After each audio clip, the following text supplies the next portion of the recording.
안녕하세요. 반갑습니다. 12월 1일 주식 정리해드리는 주정남. 오늘도 시장 정리부터 먼저 시작해보도록 하겠습니다. 자, 일단 들어가기 전 구독과 좋아요 꾹 한 번만 눌러주시면 너무나 감사드리겠고요. 정확히 어떤 내용이 나오고 있는지 하나씩 살펴보도록 하자면, 일단 뉴욕 증시 같은 경우에는 이 연준의 금리 인하 기대감 요게 지속되고 있는 가운데, 그 블랙 프라이데이로 인해 소비력이 일시적으로 커질 수 있을 것이다라는 기대감, 이게 맞물리면서 3대 지수가 모두 상승 마감하게 되었습니다. 그러니까 사람들이 돈을 많이 쓸 것 같으니까 금리 인하도 눈앞에 있겠다. 지금 계속해서 자극을 받아서 야, 이거 좋은 그림이 나오는데 라는 걸 확인할 수가 있다라는 건데, 근데 12월 금리 인하 가능성이 86%까지 올라온 지금 추가적으로 또 뭐가 보여지고 있냐면 요 내용 나오고 있습니다. 백악관에서 이제 이 파월 연준 후임을 선정하려고 하는데, 요 해시 이 사람이거든요. 근데 엄청 비둘기파적인 사람입니다. 그러면 야, 이거 인플레만 확실하게 꺾이면 파월은 약간 보수적으로 본다라고 하더라도 해시은 야, 이거 계속 밀고 갈 가능성이 있겠네. 그러면 트럼프가 주구장창 얘기했던 게 유럽 따라가야 된다는 거였잖아요. 그러면 유럽은 3% 아래까지 금리를 떨어뜨린 상황이기 때문에 12월 설령 금리를 한번 인하를 한다라고 하더라도 이후에 인플레가 잡혀서 유럽을 따라가면 야, 이거 내년에 4번은 더 할 수 있겠네. 요거 생각할 수 있겠죠. 이게 지금 증시에 매우 괜찮게 작용을 하고 있는 핵심 내용이다. 요렇게 이해를 하시면 될 것 같습니다. 그래서 아무튼 금요일 증시는 좋았어요.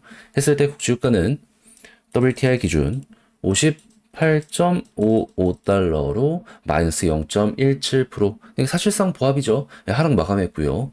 채권 약세 달러, 약세 금 가격은 상승 마감하게 되었습니다. 그럼 이외에 보면 좋을 게 뭐가 나오고 있는지 살펴보도록 하자면, 일단 제미나이 3 성능이 어마어마하게 잘 나오고 있어요.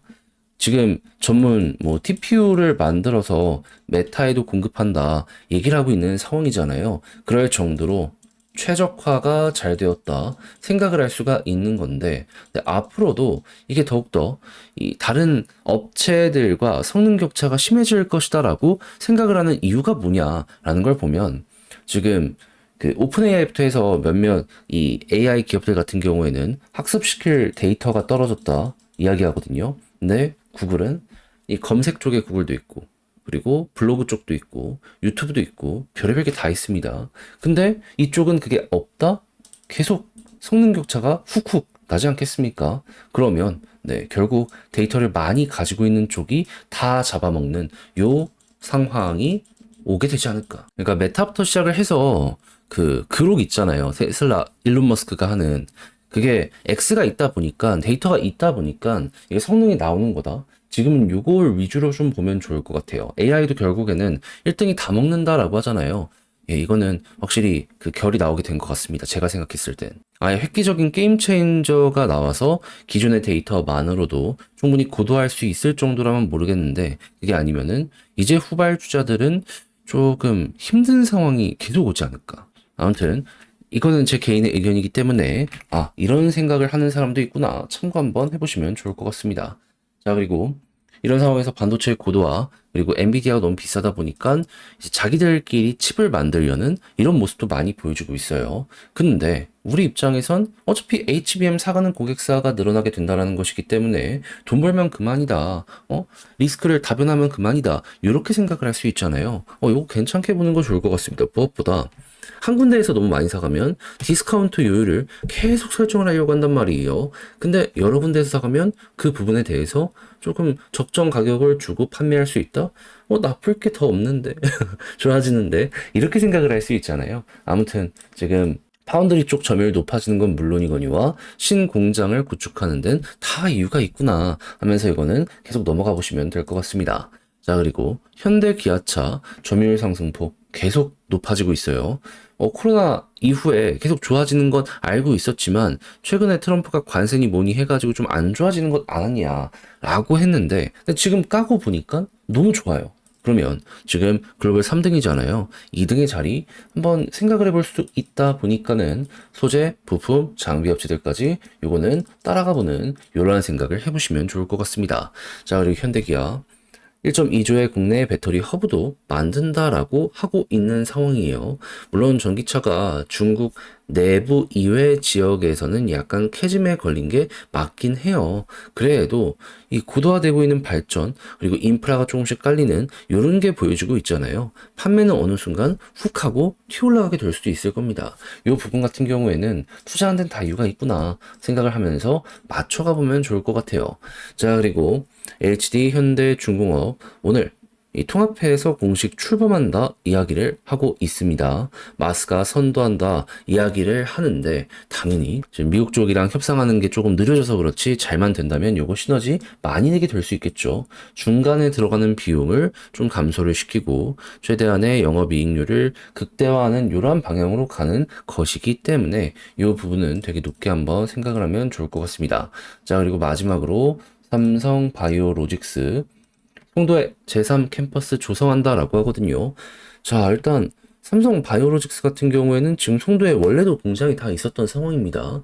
근데 새롭게 조성을 한다. 그러면 당연히 기존의 인프라가 조금 있는 상황이기 때문에 야, 이전 것들의 인프라를 어느 정도 끌어올 수도 있다 보니까 적은 비용으로 요거를 채워넣을 수 있겠네. 플러스 한 군데 밀집이 돼 있다 보니까 여기저기에 돈이 막 빠져나가고 그런 게 없잖아요. 그러면 규모의 경제가 이뤄지면 질수록 삼성 바이오로직스는 어마어마한 수익성의 증가를 보여주곤 했었거든요. 그럼 요거 되면 또 한 번에 점프가 될 수 있다? 그러면 대박. 지금 전 세계적으로 경제가 안 좋아서 바이오시밀러부터 해서 항체의약품 관련으로 요 판매가 늘어나는 모습이 보여지고 있는데 만들어줄 때가 좀 줄어드는 이런 게 보여지고 있어서 그냥 우리 입장에선 따라만 가도 되겠구나 생각을 하면서 요거 보면 좋을 것 같습니다.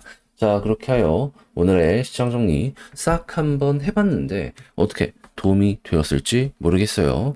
내용 잘 보셨으면 좋겠고 괜찮게 생각을 하신다면 구독, 좋아요 눌러주시면 좋겠고요. 그리고 지금 말씀드린 내용들 같은 경우에는 장 시작하기 전에 텔레그램 공부방을 통해서 올려서 보내드리고 있는 상황이기 때문에 여러분들 한번 보고 싶다. 이 영상 소개란에 있는 링크 있거든요. 이걸 클릭하시고 텔레그램 공부방 입장하셔서 무슨 내용 있나 요거 한번 참고하는 시간을 가져보셔도 괜찮을 것 같습니다. 그러면 개별 종목 살펴보도록 할게요. 안녕하세요. 제가 이번에 가지고 온 종목은 네이버와 카카오를 가지고 왔습니다. 일단 네이버 같은 경우에는 지켜줘야 될 자리 잘 지켜주고 있고 카카오는 빠른 반등을 시도하려는 모습이 보여주고 있죠. 이런 상황이라면 뭐 그렇게까지 걱정되는 건 없다라고 생각을 하며 올해 12월은 물론이거니와 내년까지 기쁜 마음으로 편한 마음으로 추세 한번 더 잡힐 수 있다라는 거 요거 맞춰가 볼 수 있을 것 같은데 어떤 게 눈앞에 있길래 요렇게 설명을 드릴 수 있는지 풀어보도록 할 테니까 일단 들어가기 전 구독과 좋아요 꾹 한 번만 눌러주시면 너무나 감사드리겠습니다. 자, 일단 카카오부터 봤을 때 드디어 이 SM 관련 시세 조정 법적 리스크 거의 끝나가는 모습이 보여지고 있죠. 김범수 의장 지금 법정에서 어느 정도 우위에 서 있는 상황이다 보니까 다시 카카오 복귀 이야기는 물론이거니와 이 카카오만을 위한 코인을 만들겠다 이렇게 발표까지 하는 거 보여주고 있잖아요. 그걸 생각을 하면은 일단 한 언덕 넘게 되겠구나 정도로 우선 생각을 할 수 있을 것 같아요. 근데 이게 끝이냐? 아니죠. AI를 등에 업고 퀀텀 점프에 대한 이야기가 나오고 있는 상황이고 그리고 카톡 개편 때문에 조금 혼란스러웠던 게 마무리가 되어가는 모습 보여주고 있는 상황이잖아요. 그렇다라고 한다면 이것도 뚜렷한 숫자로 증명하는 모습이 보여지기 시작하게 된다면은 그러면은 어떻게 보면 내년에 진짜로 제대로 가겠네 라는 것 때문에 주가가 더 올라가는 이 모습 보여지게 될 수도 있겠죠. 근데 네이버는 다를까요? 아니요. 이미 네이버는 카카오보다 빠르게 이 AI를 이용한 실적 증가를 하고 있는 상황이고 그리고 두나무를 끌어들이는 모습은 물론이거니와 기존에 했던 사업의 발전된 방향으로 속도를 내는 모습들을 보여주고 있습니다. 그러면 둘 모두 성장성 챙기는 데에는 걱정할 게 없겠네 라고 볼 수 있을 것 같아요. 같아요. 그럼 이제 성장성을 챙긴 상황에서 시장의 유동성만 좋아지게 된다면 풀린 돈이 많은 만큼 미래의 성장성을 더욱더 많이 끌고 올 수 있기 때문에 여기에 맞춰서 이제 급등하는 거 생각할 수 있겠죠. 그때 여러분들 가장 중요한 게 뭘까요? 한국의 금리 인하는 이제 더 이상 힘듭니다. 그럼 이제 미국 쪽에서 어떻게 하는지를 봐야 되는데, 근데 파월 의장 임기 6개월 앞두고 이번 12월 같은 경우만 하더라도 금리 인하가 사실상 확정이라는 얘기가 들려오는 가운데 내년 백악관에서 해sit 의장을 앉히려고 하고 있는 상황이거든요. 근데 이 사람이 굉장히 비둘기파적입니다. 그럼 추가적으로 내년에 더욱더 속도를 낸다? 요게 현재 반영되기 시작한다? 그럼 본격적으로 증시가 또 한번 점프하게 될 가능성도 있겠구나? 이렇게 묶어서 생각을 할 수 있을 것 같습니다. 그러면 유럽 따라서 가야 된다라는 이야기를 정말 많이 했던 트럼프이기 때문에 유럽이 지금 3% 아래야? 그럼 미국 12월 금리 인하를 하더라도 내년 4번의 금리 인하는 최소 더 할 수 있겠네 라고 생각을 할 수 있겠죠. 그럼 어떻게 되겠습니까? 올해도 이 부분 때문에 증시가 전체적으로 올라갔잖아요. 내년에 또 가겠죠. 그리고 미국만 이런 상황이 아니에요.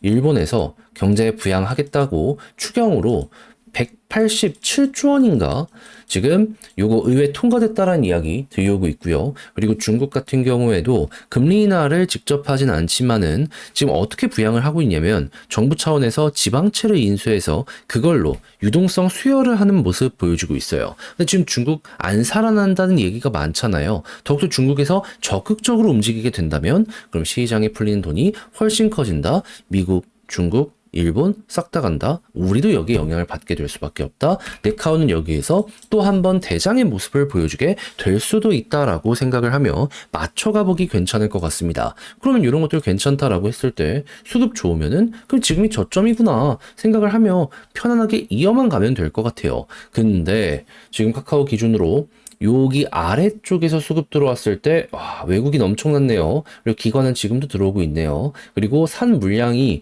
판 물량보다 많은 상황이네요. 그럼 여기 유지되면 이걸로 인해서 또 한번 이렇게 갈 수 있다. 이건 접근을 이렇게 하시면 될 것 같습니다. 그렇게 해서 박스권 상단 또 한번 노리면 되는 거고, 그리고 네이버 같은 경우에는 외국인 기관이 둘 다 매도를 하고 있기 때문에 121선 지켜진다면 굳이 매도할 필요는 없지만 여기 위에서 갑자기 빨간불 들어오기 시작하면 그때는 빠른 반등 생각하면서 둘 다 박스권 상단 노려보면 될 것 같습니다. 그런 다음에 금리나 관련된 이슈가 있을 때마다 여기 돌파하는 그림 생각을 할 거고요. 그리고 인하가 계속된다면 그때는 또 한번 이렇게 추세 잡히는 걸 이 위에서 이렇게 그려나가 볼 수 있기가 괜찮을 것 같네요. 그런 다음에 이슈 끝날 때까지 홀딩하고 있다가 이슈 마무리되어 간다면 거기서 이제 정리한다. 이렇게 보면 될 것 같아요. 이것도 예시로 볼 수 있는 구간이 어디가 있다. 2020년도, 2017년도. 일단 2021년도에 여기서 금리 인상한다. 급락. 그리고 이제 2017년도 같은 경우에도 이때 증시가 전체적으로 쭉 하고 올라갔었잖아요. 그때는 트럼프의 감세안, 돈 푼다는 것 때문에 올라갔다가요. 금리 인상이 1.25에서 1.5까지 가고 그리고 추가적으로 더 할 것이다라는 얘기 때문에 빠지기 시작했습니다. 그럼 지금도 마찬가지로 금리 인상이 멈춘다? 거기가 고점이구나 라고 보시면 될 것 같아요. 그럼 글로 쓰며 마무리까지 해보도록 하자면 일단 나오는 뉴스보다 이제 성장성 확보에는 걱정할 이유가 없다. 그 대신 유동성에 중요한 금리 인하 일정은 보되 하나씩 풀리기 시작하게 된다면 지금 상황이 그렇게 나쁜 건 아니기 때문에 편하게 추세 한번 더 잡힐 수 있는 거 노려보고, 그리고 기준점은 수급으로 보되 지지라인 아까 말씀드린 부분들 있잖아요. 121선 바닥 여기 이탈 안 하면 홀딩하고 있다가 요 수급 괜찮아진다라고 했을 때 여기 박스권 상단까지 노리되 요 일정이 괜찮다면은 그때 여기를 돌파하고 한 번 더 가는 요거 노려보도록 하자라고 말씀드리며 두 종목 마무리 지으면 될 것 같습니다. 하여 제가 설명드린 게 잘 와닿았으면 좋겠는데 내용 좋았으면 좋겠고요. 저는 그럼 다음에 더 좋은 영상으로 다시 인사드리겠다라고 말씀드리며 이상 주식 정리해드리는 주정남이었고, 끝으로 구독, 좋아요 눌러주시고 오늘 하루 잘 마무리하시고 이번 주 한 주도 힘내시길 바라며 내일 또 다시 뵐 수 있었으면 좋겠습니다. 감사합니다.